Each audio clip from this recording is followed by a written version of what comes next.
What is shaking? Happy Monday to you. It is time for a little Niner talk. Yeah, Lou, a little Niner talk with our number one tight end around these parts, number 84 in your program. But right, Lou? Lou says, damn right. He goes, that's my favorite tight end, Brent Jones. What's going on, Brent? Tommy, well, at least Monday's okay, but Sunday was ugly. Sunday was, I said yesterday, it kind of felt like the levee broke. Like they were keeping it together and, plugging the dike and sticking the fingers in the cracks and trying to do it. And yesterday it just busted. Yeah, yesterday was like the first game, even though I still think they battled really hard and fought and gave themselves at least an outside chance to hang around. I felt like yesterday was just like, damn, we can't do anymore. This is all we got, and Houston took advantage yesterday. Yeah, which words I didn't think I'd hear. Houston took advantage, but yeah, exactly. That first half might have been the ugliest I've seen in a long time, and that's a lot of ugly. It was a lot of ugly. Man, we just got ball controlled to death. 7, 8 yards. But, the one thing, we had no pass rush. And so, first of all, that's where it starts. CJ Stroud really hadn't been playing up to par. No. And we made him look like he was MVP. But you give any NFL quarterback that much time. But we had broken assignments. We couldn't stop the run. You know what was driving me crazy? We get into third. I mean, they felt like they converted every third down. I know that we stopped them a few times, but just 9 for 16.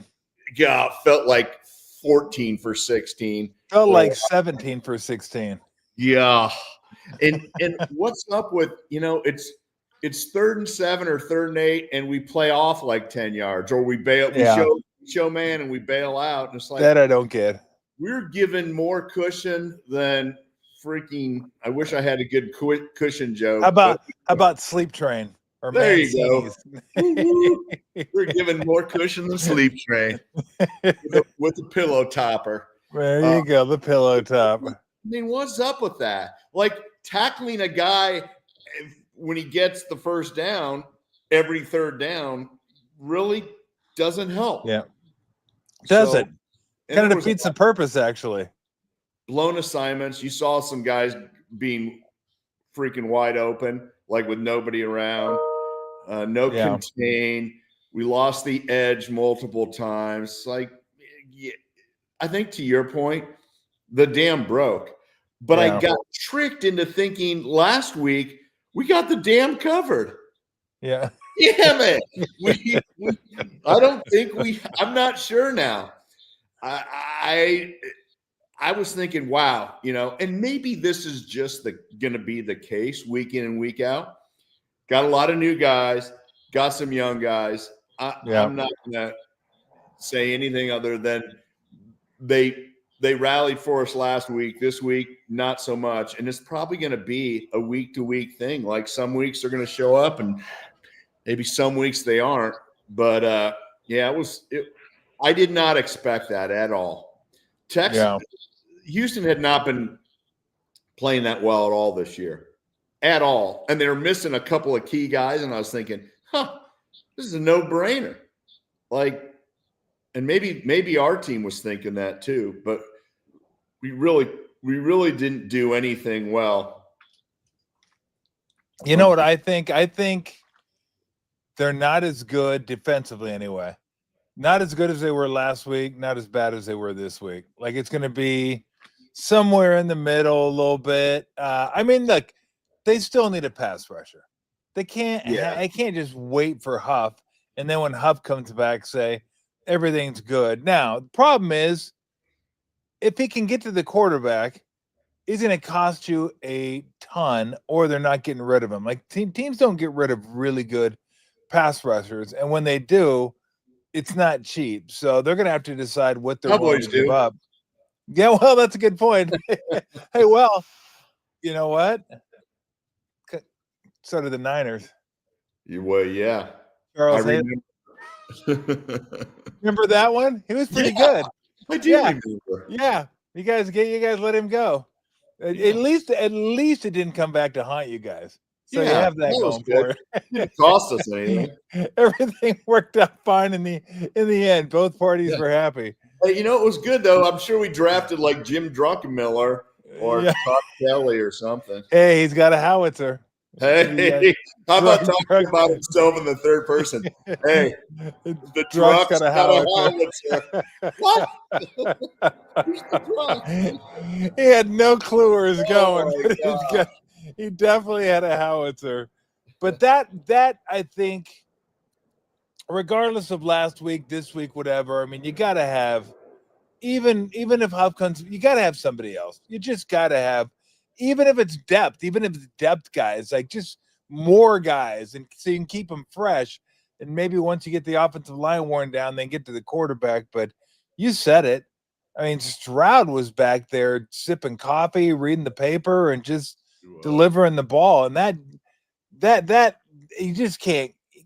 That can't happen. That shouldn't happen. When that does happen, well, that's what happens. They outgain you 470 to 220. The time of possession, Brent, was 41 and a half to 18 and a half. I mean, you just don't see that in an NFL game. It was No. painful. Like I kept thinking, all right, third down, we're going to stop them. No, first down, No. first down, first down, first down, first down, and it just kept happening. And we kind of made a little mini run in the second half. If Lenore catches that interception and goes down, and he said he looked at the clock. It's like, dude, I get it if it's like a square out pick six and you're running down the sideline, but it's really tough to score on an interception zigzagging through the field. It's like, no, just go down, let Eddie Pinero get us 3, and it's 16-10 at halftime. Yeah, I don't know how long that would have been. I mean, that would have been I think he would have had to run at least a little ways to get into field goal range, wouldn't he? Maybe 5 yards or 6 yards. Yeah, I don't know. I was watching the clock while he was running, and I was like, get down.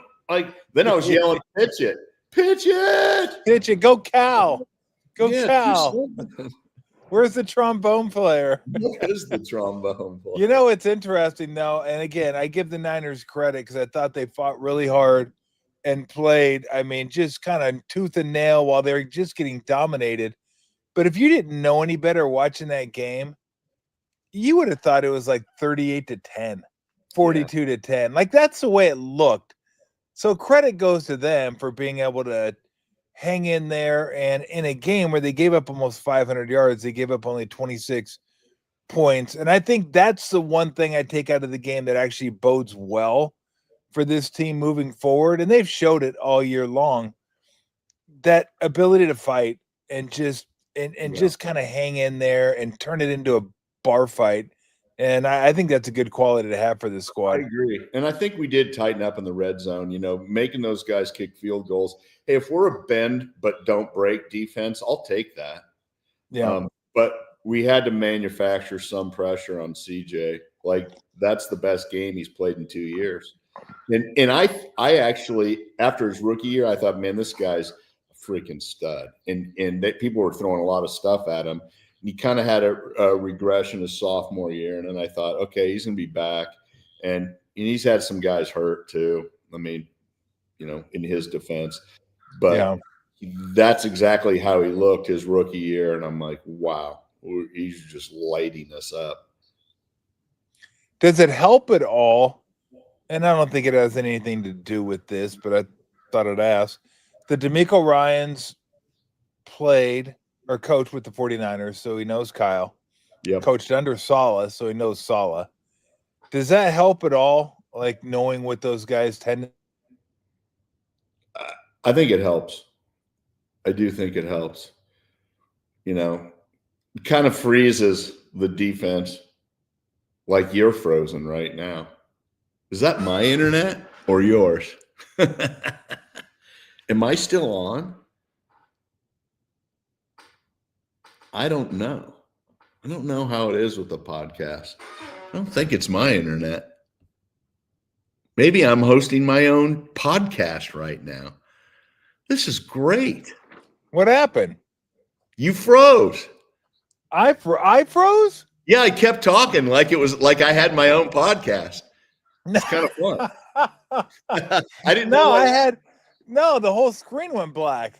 Oh, I wonder if I was saw still like on. I saw like the circle of death. No, I didn't know where you were gone. There you go. No, I was still You took talking. over the show. Oh, it I was was a Brent talking. Jones takeover. I wasn't sure, but I was talking because I was thinking, is this my internet? Is this Tom's?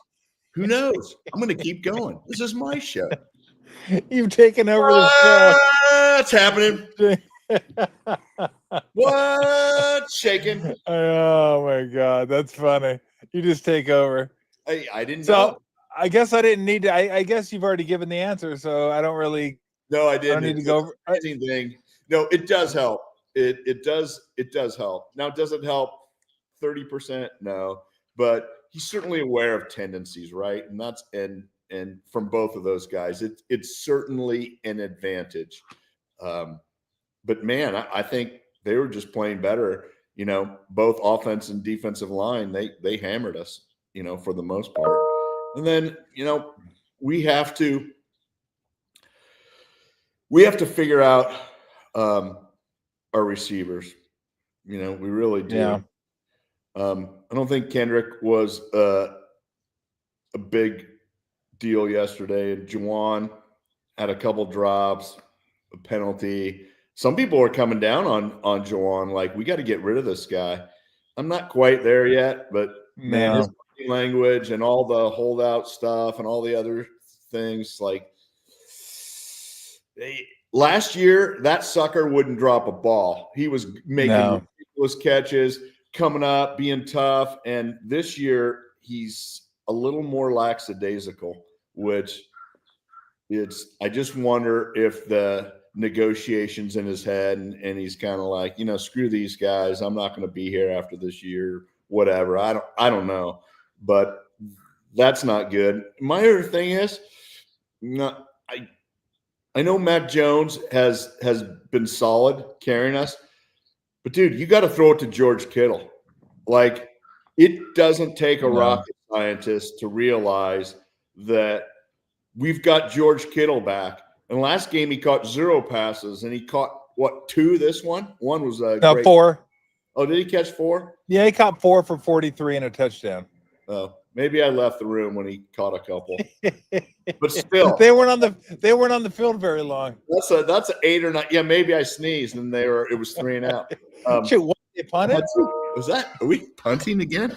But yeah, no, we need. I mean, he's got to have, you know, 10 or 12 targets in a game like that.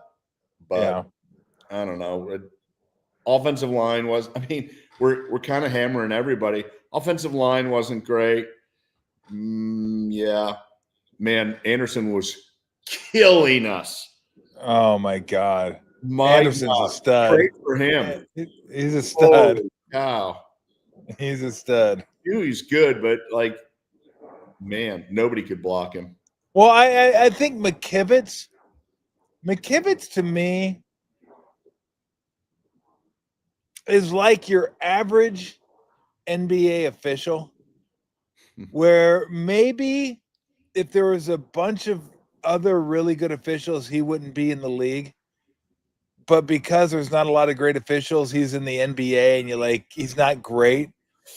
And I don't mean to say that if there's a whole bunch of guys like McKivitz isn't in the league. I'm not saying that at all. But I think it goes to show you, because I mentioned this last show or the show before, they signed him to that 3-year extension. But it wasn't for a ton of money, not by tackle standards anyway. Yeah. And it's because there's just not a lot of those guys that could even play halfway decent at tackle. So, I mean, McKivitz to me is just kind of what he is. He's okay. He's nothing special. He's not going to kill you mostly, but you've already got like damn near $40 million sunk into your other tackle position. So it's hard to spend that much on your right tackle, but he's just okay. I have a hard time like killing him, because I don't I mean, this is even more damning, and I don't mean it this way, but it's going to come off this way. I just don't expect that much from him. I just don't. I don't think he's going to be great. I think he's going to be okay. You're I know it sucked. It You're is. mean. It was like without trying to be. It was. I think it was worse that way than if I'd have just killed him. It probably Like was. Now, yeah, it's probably worse when you go. Look, it's not your fault. You're just not. You're just crushed not good. him. We crushed him. I crushed him last year, but I'm gonna say this: he's worked hard to get better, and there are some games where he's played fine.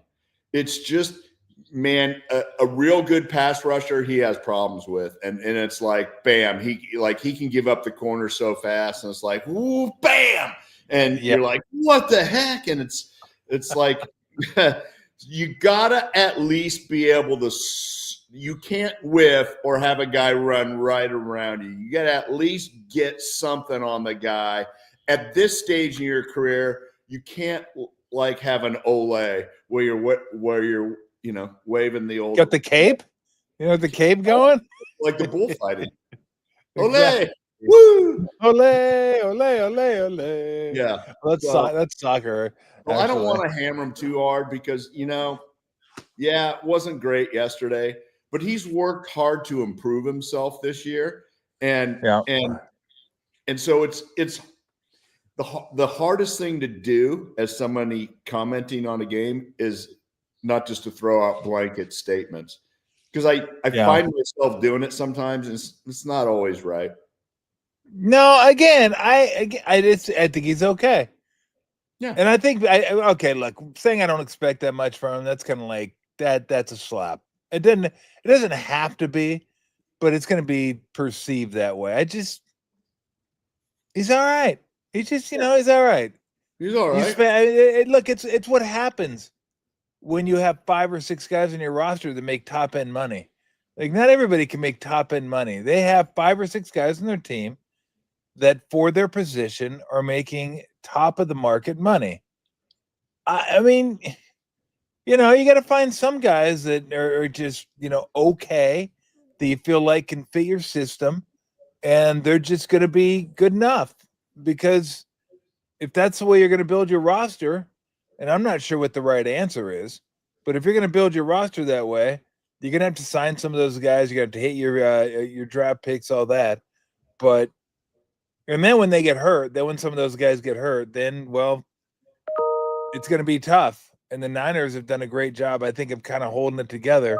They got the Giants this week in New York, and that should be one, right? That should be one that if you can kind of if they can play the way they played this year, yes, then I think they win that game. First, a couple of things. Scadaboo's out. That was sad. That was a tough injury. And that fantasy team. They probably lost some emotional momentum with him going out. Yeah. And yet, that probably bodes well for us. But with the most injury-plagued team in history of the NFL going to the worst turf surface in the NFL, House of Horrors, makes me nervous as all get out. Like, what the heck? We need to win this game and have 0 injuries. And whoever says that, but that's my biggest concern. Like, we could blow up. We could hike the ball and everybody fall over on offense. The turf monster has had its way with the Niners at MetLife. Man, I look at some of these things. I'm like, what the heck? How are we hurt? What is going on? Like, it's when D Winters got hurt yesterday, I'm like, are you shitting me? Like, there's no way. Like, come on. Come on. Yeah, come on. I mean, they had a guy playing. I hate to keep saying this because, look, if you're in the NFL, you're a good player, and I tell everybody that because I was one of those guys in the NBA. So if you play in the NFL, like, you're good. But I was watching yesterday. There was another guy that was on the field playing linebacker. I'm like, who's that dude? Like, who is that? I forget who it was. Do you remember who it was? It was because I remember Gifford. No, I think he was probably making tackles though, 8 or 9 yards downfield. Whoever it was. Who was it? I will say this. No, so I was watching Tatum Bethune because he had 10 tackles the week before, and I was like, wow. And like I barely heard his name called yesterday. I was like, wow. It's man. I get it. Like it's young guys. I mean, yeah. I'm gonna find this road. It just wasn't a good road trip for us. It was not a good. Now, I mean, look again. We said it. It was bound to happen. His name is Robinson, Curtis Robinson. Oh, yeah. I think he's he's been around for a while. 27, not the Niners, but around the league. Out of Stanford. There you go. So there you go. When he made a tackle yesterday, I'm like, I felt like Charles Barkley. Who dat? Who he played for? The Cardinal. When they do that segment to start the NBA season, they ask Charles all these players, and he never gets them right. And they call the segment "Who he played for." So great! I need to watch that one. Oh, it's hilarious. Oh, Who he played for, dude? He's missed the same player 3 years in a row. Oh, I'm not surprised. I used when I was doing broadcasting. I mean, I used to have to study numbers and like you have to know all the starters. You have to know the nickel guys. You know, you have to second, third tight ends. But there comes a level where like the third linebacker, you're never gonna remember that. You can't remember 100 names and numbers. No, you can't. I mean, basketball's not that hard. You got about 10 guys. Yeah. And there's a couple guys at the bench that if they come in the game, I'll usually know them because I watch just enough college. I don't watch as much college as I used to, but I watch enough college where there's guys that are usually – there's a couple guys that come in there, and I'm going through my game notes as the game's going on. Like, who the hell is this dude? This guy, what does he do? What does he do? Emergency. Whoop. Whoop, whoop, yeah, whoop, yeah. Whoop. Make something up. Doesn't that know fact check you? Exactly. So how you feeling right now? 5-3. I was thinking about it last night, and probably wasn't a good time to think about it because I wasn't really happy with the game. But net, giving the circumstances, I'm feeling okay. But I will say this, and this is an obvious statement, but man, we need some of our injured guys back. Like we need Ricky Pearsall back. Yeah. We need Brock Purdy, and I like Mac, and Mac's done a good, solid job for us. In fact, made a couple throws yesterday that his receivers dropped, and they were really nice throws. Yep. But we need a more agile quarterback out there, and I think people haven't really given Brock enough credit for his mobility and kind of his sneaky quickness. And I kind of feel like it's time. And I mean, I don't know any more than anybody else does about his toe, but man, it certainly has taken longer than I suspected. And I'm assuming taken longer than he suspected as well. But that's one of those deals that I guess you can't come back till it's all the way good, because you can jack it up by messing, just planting or pivoting or moving. Yeah. Would you be disappointed if before the trade deadline, the Niners don't address the defensive line? Yes. You know why? Because I've gotten used to this team making moves and being aggressive. And it's part of the reason that I love, John Lynch and Kyle, and obviously Jed has to make the call too. But I just wonder if you don't make a move that it just kind of deflates everybody, because you make a move when you think you got a chance. And I still think we got a chance. And I really do. And I think you get into the playoffs and you don't know what can happen. And this season, I believe more than any season, If you tell me right now one of the best teams in all football is the Indianapolis Colts, freaking anybody can win it this year. Yeah. That is 100% true. NFC, any game, the Eagles can look horrible one week and world beaters the next. Same with the Rams, same with the Niners, same with, you name it. So I just feel like this is a toss-up year for whoever's going to win the Super Bowl, and why not us? I think we're good enough to make the playoffs. I do. Now, maybe we'll be a wild card. I don't want to drift too far out of the division since we had all those great divisional victories early on. But, man, we can't, we shouldn't have lost that Jacksonville game. That one still bothers me. And, you look at our schedule, we should have won this game. This was a game that I had circled as a W no matter what. And so we won some maybe that we shouldn't have, but we've lost some that we should have won. And all that being said, we need another body or two at the defensive line position, not off the waiver wire. That's what I'm saying. Even if we trade for a good solid guy, that's fine. I'd love a pass rusher as well, but we might need a good solid interior guy. We might need an extra linebacker, obviously a pass rusher. And I'm going to keep it focused on that side of the ball because even though we might need a thing or two on the offensive line, we're just it's more important on the defense right now. I will refer to my former coach, Don Nelson. And, hey, you fat bastard. Yeah, I used to. I love that. When I play that on this show. I don't know. Maybe we could. Yeah. He used to refer to people that were just players, just nothing special, just players.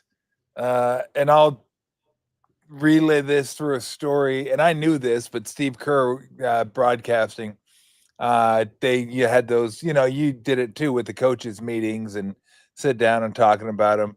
And Steve brought up a player. I'm not going to say which player. But Steve brought up a player what are his strengths, weaknesses, and then I looked at him. He goes, he's just another swinging dick. Nice. I always laugh at that. That first off, I don't know. If you said that to me, I was like, I'm well, apparently you don't think much of me. I'm just another guy. So, but at this point, that's not what the Niners need.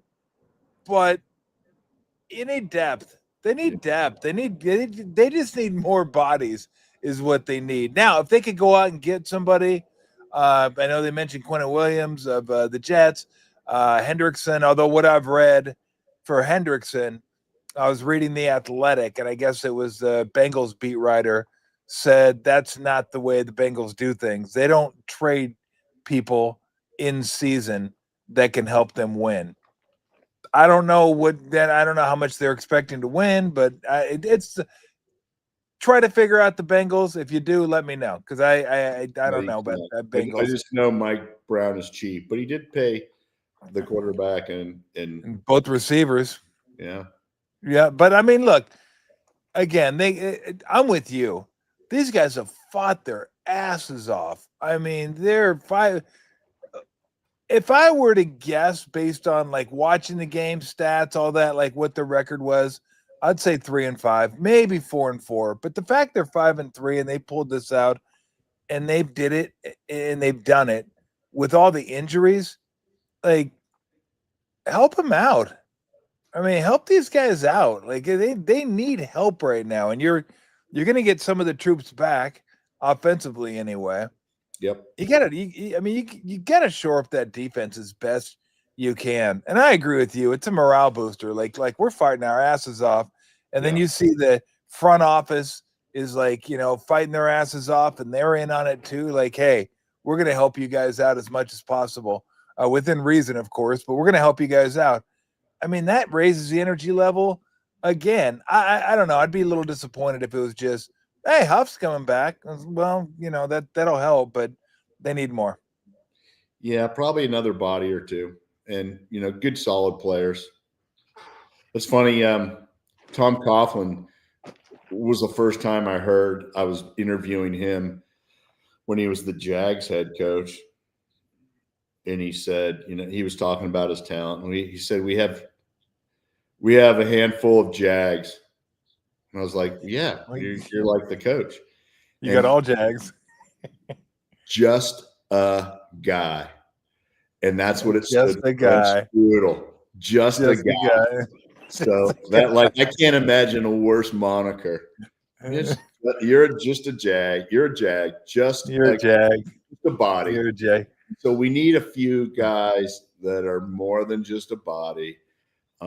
Even if it's a rotation, even if it's to help young guys, get a breather, what have you. But I like this team, right? And I still think they have something special.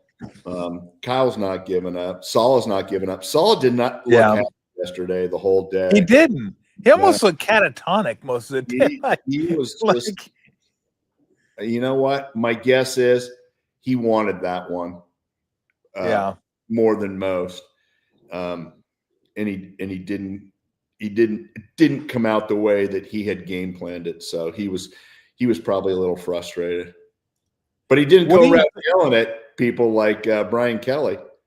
Oh my gosh. I was going to ask you about that in a minute. But okay, what's worse? Like, what's lower on the rung? Jag, just another guy, or just another swinging dick? I don't know that I would take kindly to either or. It's a good question because nobody wants to be called that. Exactly.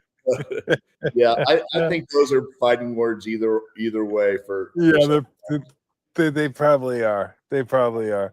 But 5-3 for me. I think they're sitting. I mean, could they be 6-2? Of course, they could be a lot worse too. Man, I'd take 6-2. I'd be high-fiving right now, which is where I thought we'd be. We just didn't show up yesterday. I mean, man. Again, I thought the levee broke it. I thought it was just, after last Sunday's performance, I just thought, man, this is going to be a tough one. I didn't think it set up well for him. Like Friday, I said I would have taken the Texans if I had to wager on it, just because the Niners got that monster emotional win on Sunday Night Football against the Falcons. And then the very next night, Houston looked brutal. Houston looked like one of the worst teams in the NFL. Like, they couldn't do anything on Monday night. And I go, the one thing about the NFL, things rarely stay the same week to week. They rarely stay the same. Yep. Yeah.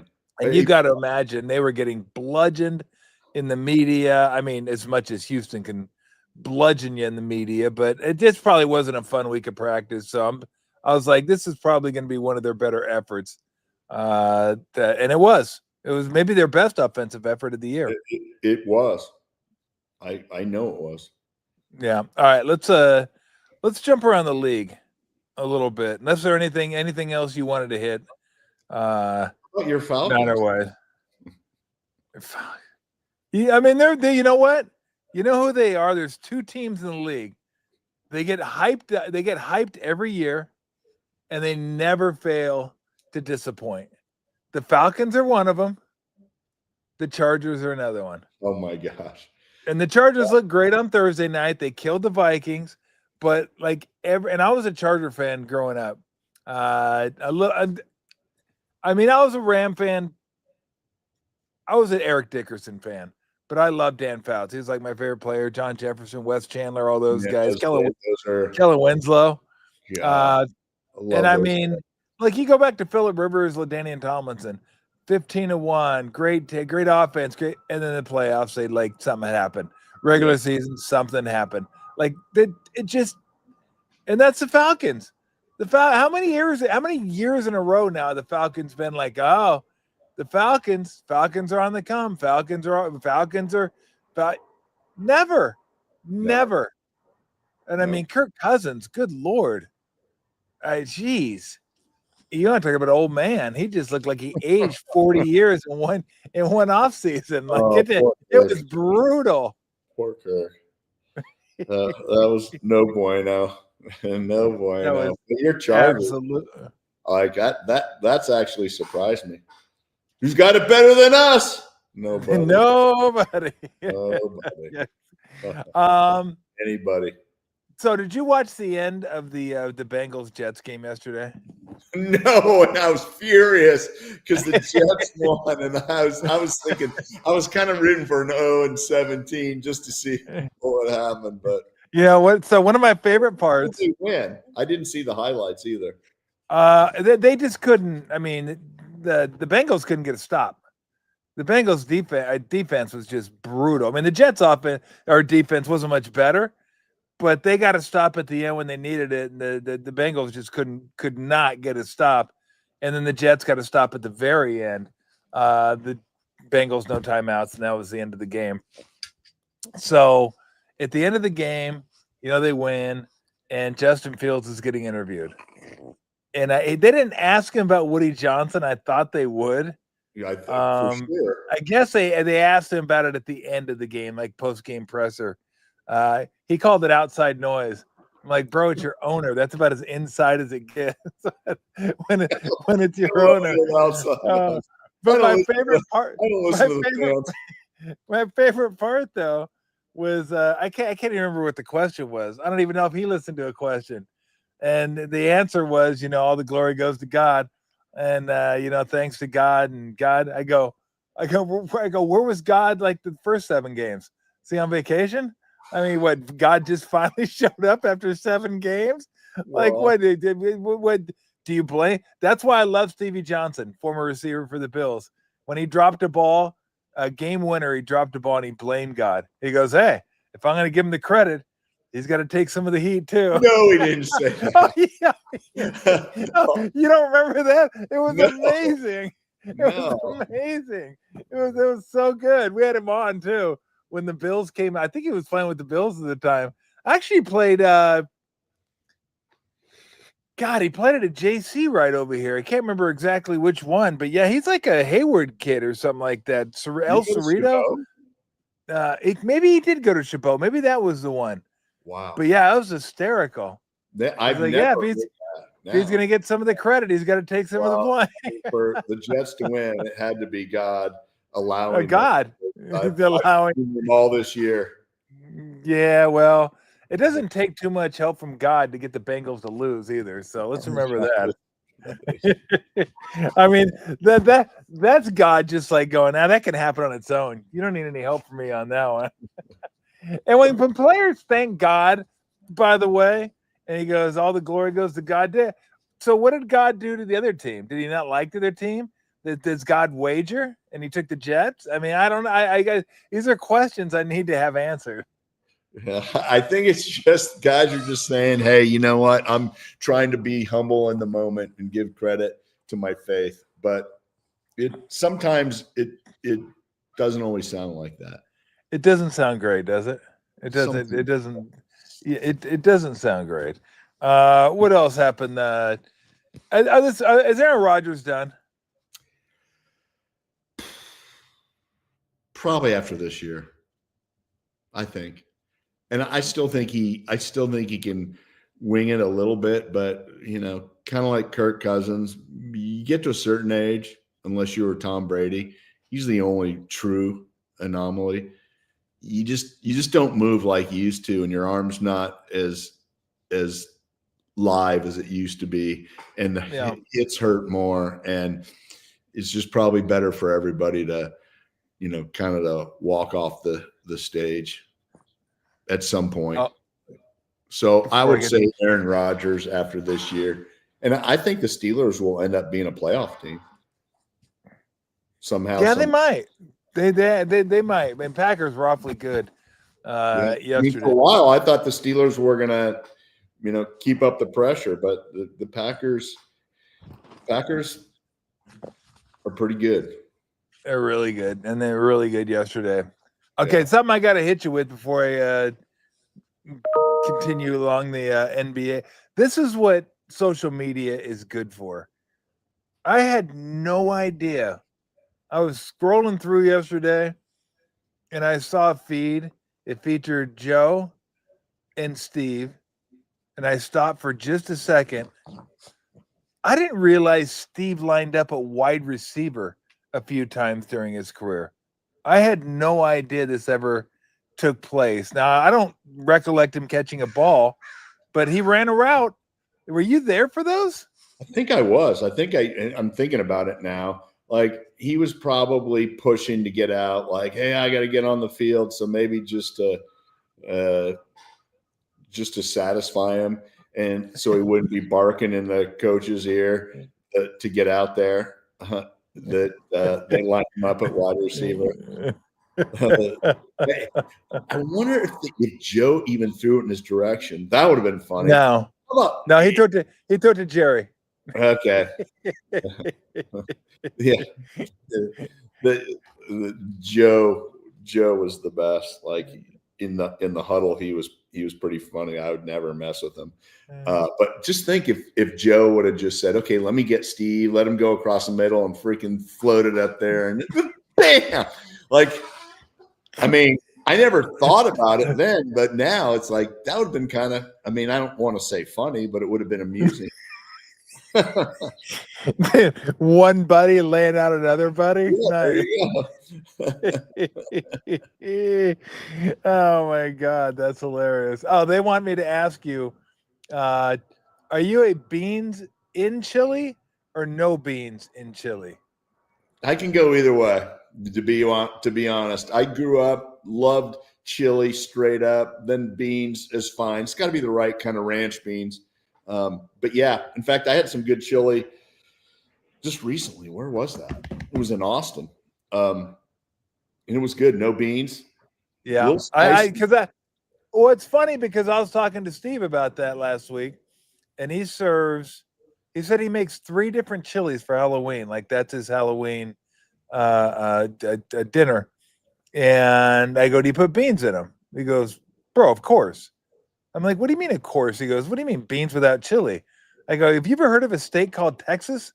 I don't think you guys don't even allow chili with beans, do you?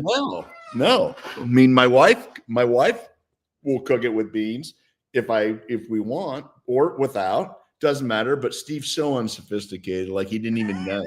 Like, come on, bro. What? You just have meat, huh? I mean, I wouldn't know this by tasting or being down there and ordering a lot of chili. What I read though, is Texas is strictly a no beans and chili state. Authentically, I think that is correct. Yeah, you can go to restaurants where they'll maybe they will, but most you order chili, it's coming with beef, baby. Yeah, I'm all about the beef. I'm no beans, and I won't turn it down, and I don't disparage people that love chili with beans because that's fine, and I'll eat it with beans. But if I'm making it, it's just straight meat, meat, and I'm like, let me give it a little spice, to the tomatoes. Yeah, I just because beans are gonna get away. I want the meat. I don't want the beans filling me up. I want the meat filling me up. So just yeah, give me some beef. Give me some pork. Usually I go beef and pork, and you know what else I'll throw in there? Throw in there a little more pork with the like hot breakfast sausage, like a Jimmy Dean breakfast. Wow. Jimmy Dean breakfast sausage. I'll throw in there like the Jimmy hot. Dean. That'll spice it up. Jimmy Dean. Wow. Farmer John. That's legit. Hormel. Hormel, exactly. So yeah, it's not quite chili season though. I gotta wait. No, it's getting there. Dana actually made some this last Friday night. It was starting. Did she? It was getting cold. We had a little storm coming in. I'm like, yeah, give me some chili. Yeah, it's definitely chilly weather. For Isn't sure. it funny? There's a certain things you eat or drink during the winter that you won't do it during the summer, and vice versa. You're right. You're right.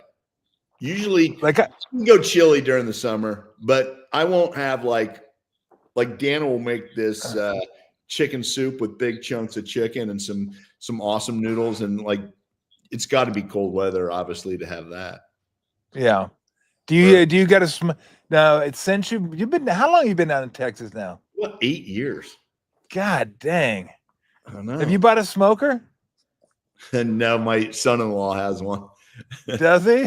Yeah, because I knew that after once or twice I'd do it, and I'm like, I ain't doing that. I ain't sitting around all day smoking stuff. I'm gonna buy stuff that smoke. let the professionals do it. Yes, exactly. The people that love it, I'm like, okay, you love it, you go do it. Yeah, I smoked. I mean, I have a little electric smoker that Weston and Brenda got me a few years ago. And I smoked a tri-tip. Only took an hour and a half though. That was like really, really easy. You smoke it for an hour and a half, and then you bring it in and sear it. And then we made French dip out of it. Had a little American sharp cheddar, sauteed some onions, put it on it. Then it turned out pretty good. Sounds really good. Getting hungry. Of course, what's the one thing you got to have if you have French dip? Well, you gotta have French rolls or sourdough. And what? Au jus. Yeah. you gotta have, like, you can't say, hey, I'm gonna have French dip. I just assumed that the au jus was already there. You gotta have au jus. It would just be French without a dip. Well, that's a good point. But I do like saying au jus. I got some in the store I go to, a little local store here. They always have, for some reason, well, it's a butcher shop, but they always say, yeah, if you need au jus, let me know. They fill me up a little pint, throw it in the stove, heat it up, little dipping sauce. There, we're all good to go. Have I told you the story of my rookie year with the Niners, and it was getting close to Thanksgiving, and they did the old Thanksgiving, get a free turkey, down at the you said butcher shop, so it reminded me. So when I was like, this is awesome, I get a free turkey. Little did I realize they're like $8 or something in the real life. So I was like, after practice, I was all psyched. Like, went down to the butcher shop. I'm like, hey, I'm here for my free turkey. And they already clued the guy in. And you're going to love this story. And the guy said, oh yeah, we ran out of turkeys. And I was like, oh dang. Like, of course there was never one. He's like, he felt so bad for me, he gave me 2 New York steaks. I'm like, this is even better. Like, it's awesome being a Niner, this is the best. And he goes, what position do you play? And I'm like, tight end. And he's like, all right. So I go home, show Dana, look, I got 2 New York steaks. Like, that's awesome. And so I'm driving to work the next day, park, get out. And I walk in the locker room, and Ron Heller from Oregon State was on the team the year prior, and he was on the team that year too. Yeah. And I walk into the locker room, and people are going, Heller, you're an idiot. He's like, it wasn't me. And I hear these guys like, how could you fall for the turkey trick 2 years in a row? So the guy didn't know me. And I was like, I never said anything to anybody. I was like, Heller, man, you are retarded. Like, what's wrong with you? And he was just enraged. He's like, it wasn't me. They're like, the guy said it was you. Like, and everyone's talking about him like, you're an idiot. Like, how did you fall for the turkey trick 2 years in a row? I just let him get abused for the whole. Wait a minute. The whole year. So the butcher was in on this. The butcher was in on it. Well, why did he give everybody 2 steaks? No, because nobody's dumb enough to go. Oh, so nobody else went.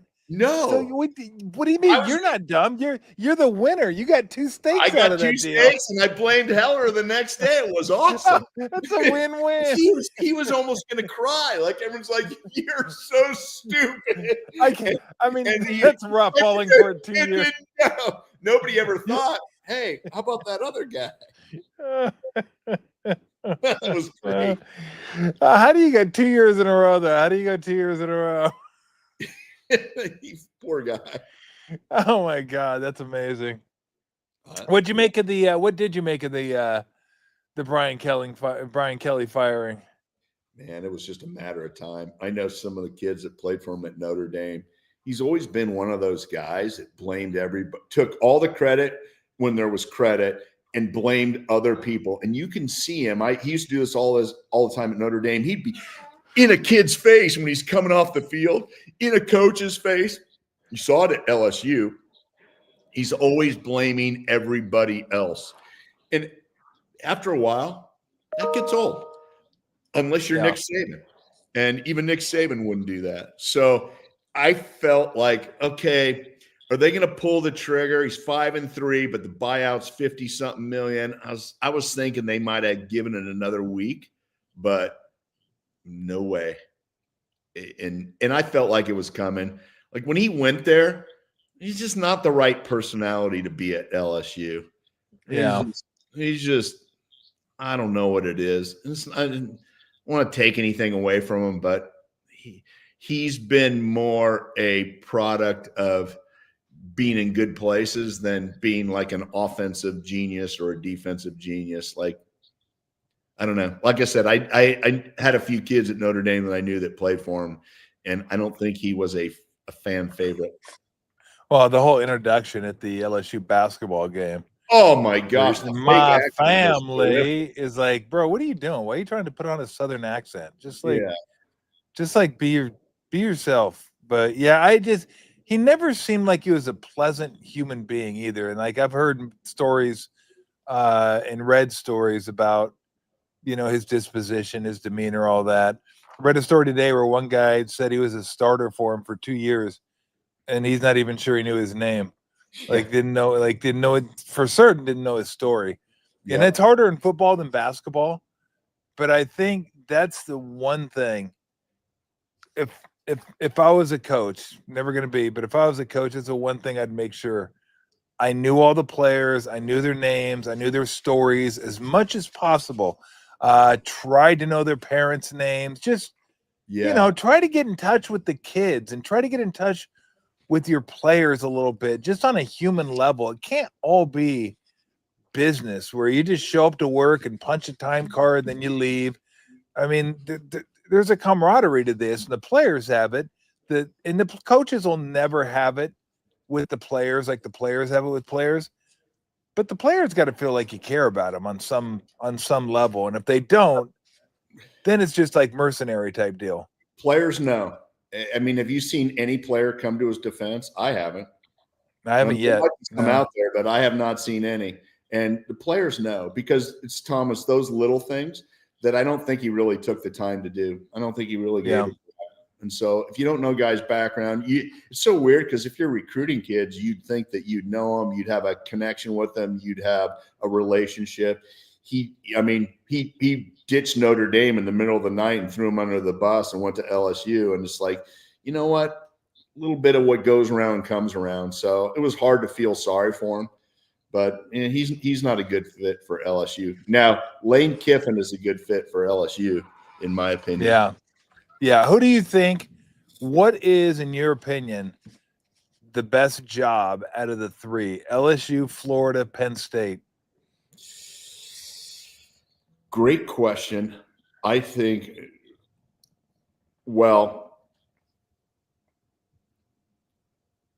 Penn State potentially could, because I feel like you have the whole state, but then LSU too. It's like, if you're winning, those are both two great places to be. I think Florida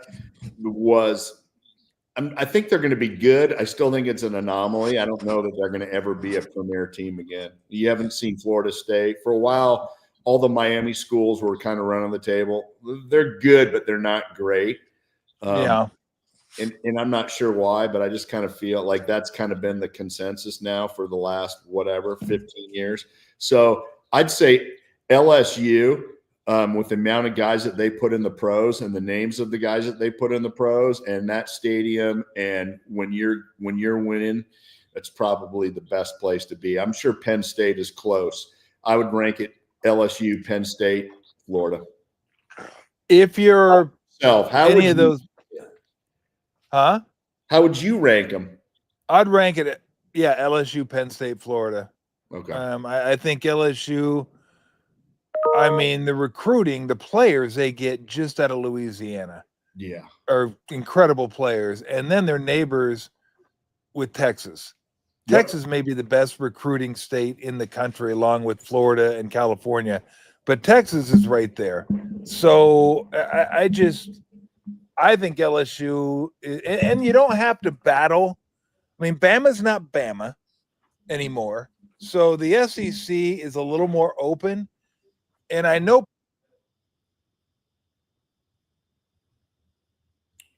You're on mute. What happened? I can't hear you. I'm right there. Lou knocked it off. Lou. There's forces around here today. We got that circle. We got bumping. Well, Lou's been on my lap for like 20 minutes. Like, it's not even 2. And she's being a pain in the ass, although it's coming up on 2. It is. But Pennsylvania and Ohio are pretty fertile, but you got to battle Ohio State all the time.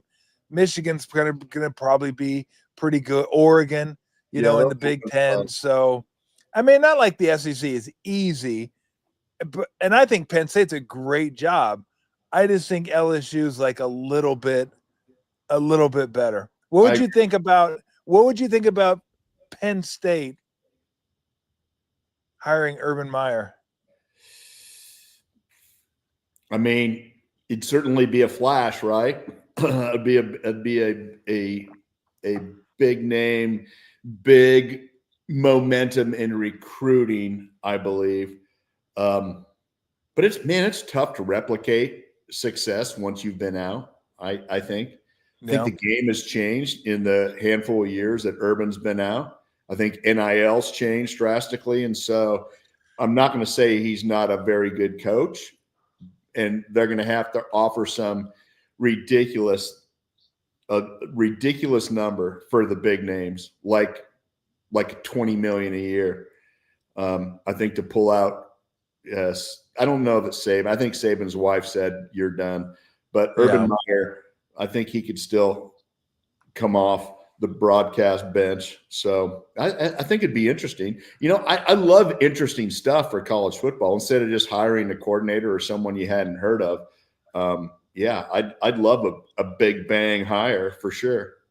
I can't imagine. I mean, Norvell, if Florida State keeps going this way, Norvell might get let go at some point. I think he's. I can't remember a year in college football where so many premium jobs are available. I mean, these are like Florida State isn't quite Florida State under Bobby Bowden. Like, they're not that level anymore. And I agree with you that Florida's maybe a little bit of a notch below LSU and Penn State, although with Spurrier, they were on fire. With Urban Meyer, they were on fire. So it's still a good job. But, I mean, LSU, Penn State, you're talking about, what, 2 of the top 6, 7, 8 jobs in the country? I mean, minimum. I mean, that's whoever the number 1 coach is, he's going to make a ton of money because they're going to get all these schools bidding for his services. You're right. I've actually heard, and this is kind of wild, I've heard Lincoln Riley's name from a few people, not in the media, but a few friends. And I was like, I guess SC would let him out of that deal. I think they would. But I think college, you know what, Brent? I think college is so much about fit. And like, are you like if you're going to coach Ohio State, Michigan, are you a Midwest person? If you're going to coach LSU, are you a Southern person? Like, I think that has something to do with it. Although, look, Saban won in the SEC, and he's not a South guy. He's like a West Virginia guy. So he's not, I guess if you're that good, it doesn't matter. But I think culture has something to do with it. And I don't know if Lincoln Riley ever feels like he's fit in Southern California. Yeah, I agree. I don't know. I agree. And who knows? Yeah. It's weird to me that you can't be successful at USC. Here's one other name Yeah. to throw out. Okay, you ready? Yep. John Gruden. You think Gruden want to come back? Yep. Really? If Lincoln Riley left SC or LSU talked to him, it's not that far off. That's my dark horse. Wow. I thought he was having too much fun opening boxes of swag from Bowling Green. How about from South Lake? You know, he opened up South Lake Carroll. I did. You sent me that. You sent me that. I did send it to you. Who's number 10 in the nation? That's pretty good. How do you get to one? Like if you win all your games and you win the state championship in Texas, or the teams in Florida or whoever else is number one? I don't know. Who's number one? You It can't used to be like every year number one was St. John Bosco or Mater Dei. Good call. From Southern California. Yeah. I don't know if they're still there, but they were like for like 5-6 years. It was one of those two teams. And it got to be a joke too. Like, let's be honest. High school football is kind of a joke when one team can play another team that's like ranked 7 and the other team's ranked 1 and you beat them like 63-0. It's like, well, they were the 7th ranked team. You're like, what happened? Like, do we have any other good teams in like Southern California? Like I don't know if it's still that way. It might be. It's like, what are you guys doing? Just wait for Mater Dei and St. John look Bosco. At that. We're throwing up the graphics with a nice little commercial. Yeah, there you go. So there you go. St. John Bosco, number 1, given. Mater Dei slipped a little bit. So you got St. Francis, don't know where they're from. Don't know. Grayson Allen, IMJ's Florida. Centennial, I think that's Southern California. Gorman, that's Vegas. Yep. Sierra Canyon, no. Man, you know what? I'm calling BS on that list. I mean, those schools are better than the Texas. Yeah, I'm pissed. Where's Buford? That sounds like that sounds like a you know what it is? Buford T. Justice. We got a wait. We got to run those stats back up. Run those stats. Do we have teams with a loss that are up there? You should not have a high school team with a loss that's in the top 10. Number 2, 7-1. Number 2. You know what? Who'd they lose to? Bogus. All those schools with a loss. Who does this stuff? Golly. St. Francis Academy. Who'd they lose to? Did you ever see a Cannonball Run? I did. Multiple Buford times. Jackie Gleason, Buford T. Justice. There you go. They lost to St. John Bosco. Oh, okay. Well, that doesn't mean they're number 2. 21-14. At least put them in like at 3 or 4. It's a solid effort, though. It is against St. John Bosco. Somebody told me like 3 years ago, St. John Bosco had like 50 D1 guys on their team. I'm like, what are we doing? Like, I mean, this is like whatever happened to just go to the school in your area. Yeah, no okay, just go to the school in your area and hope for the NIL. best. St. Bosco. NIL.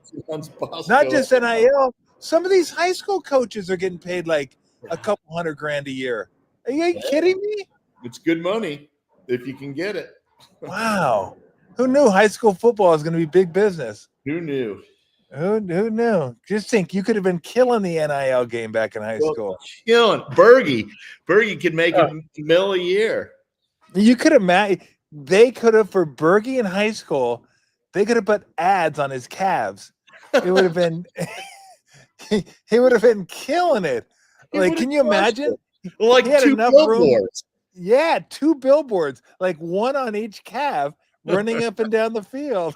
It would have been amazing. Oh Bergie wouldn't even have to go to college. He'd have made so much money in high school. Well, he didn't go to college, did he? Yeah, he did. Well, he started off at Santa Clara, but then he quit. No, he started off in Arizona. Oh, that's right. He went to Arizona, then he went to college. Yes. Thank you. Thank you. Okay, you're gonna work that in there somehow. There you go, baby. Somehow, some way. Man, At least we still have a football program. that is true. We haven't lost though. No, you haven't lost in quite some time. Yeah. And I don't know about your basketball program anymore, but You do have a pretty good pro right now in Jalen Williams for the Oklahoma City Thunder. We're decent. We got a guy with the Warriors too. Przemski. Yeah. Brandon Przemski is doing well. So yeah. And then and you'll always have number 15 beating number 2. Always very sad. I wasn't even throw that out there. It's just always sad. It's so old. Always sad. I didn't know for a while that Randy Wynn was on that team. Yeah. From the Giants. Yeah, I knew Steve Nash was on the team, but yeah, I didn't even know. It's sad. It's sad memory. Sad memory is what it was. I'm sorry. All right, brother. I'll let you go.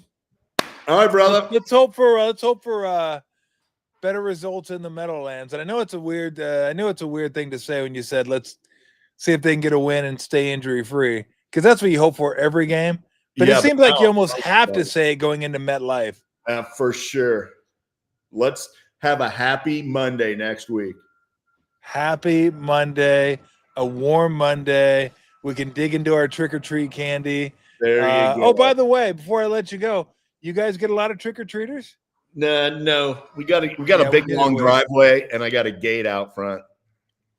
So a gate in the community or a gate out in front of the house? A gate out in front of the house. Jesus, you just keep everybody out, don't you? No riffraff, baby. Damn. Oh yeah, I'm sure there's a lot of riffraff in your. I'm sure there's a lot of riffraff in your neighborhood. There is not. Brent's like, yeah, we don't get a lot of trick or treat. You don't get any trick or treaters. Are you kidding me? Can't get in.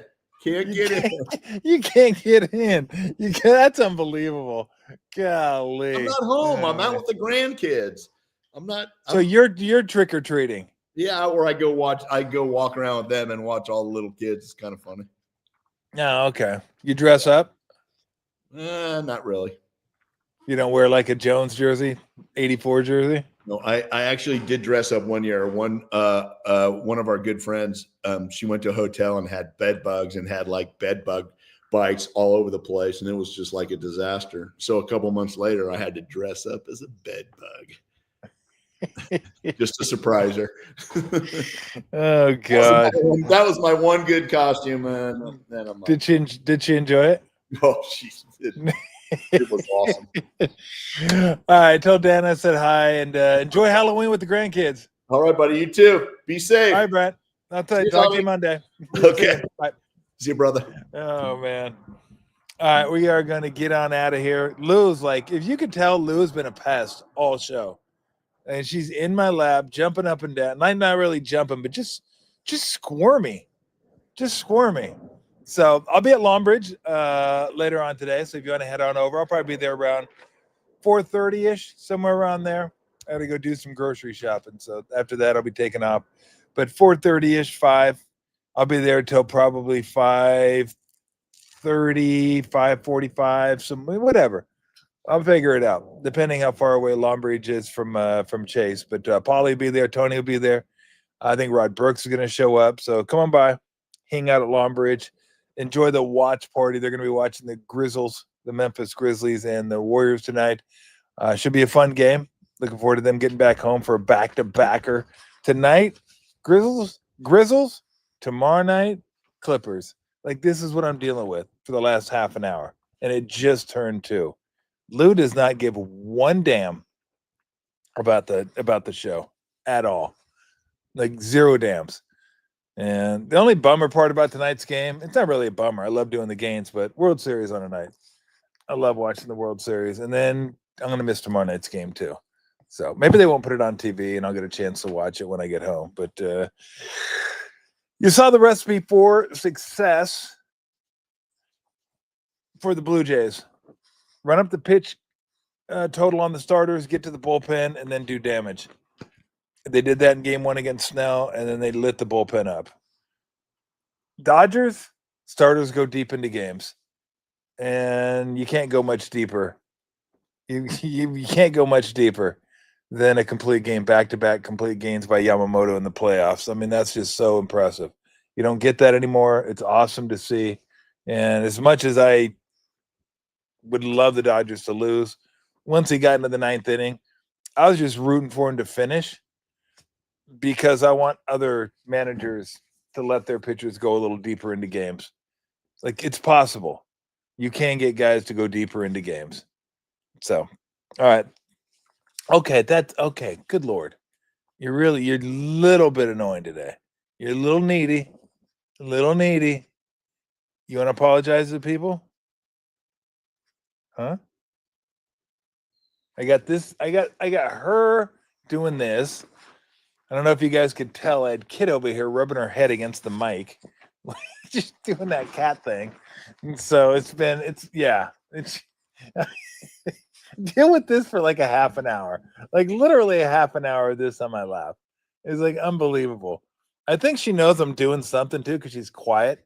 She doesn't really bark, but she's getting ready to. Like I'm really testing her patience right now. So thanks for joining everybody. Like, subscribe, all that good stuff. Today, Longbridge. They're going to be there at 3:30, I think. So show up whenever you want. 3:30, they're going to have the watch party. I'll be there 4:35, right around there. But I will be there. And then Rod Brooks is going to be there too. Daniel will be there. Max will be there, I believe. Thank you.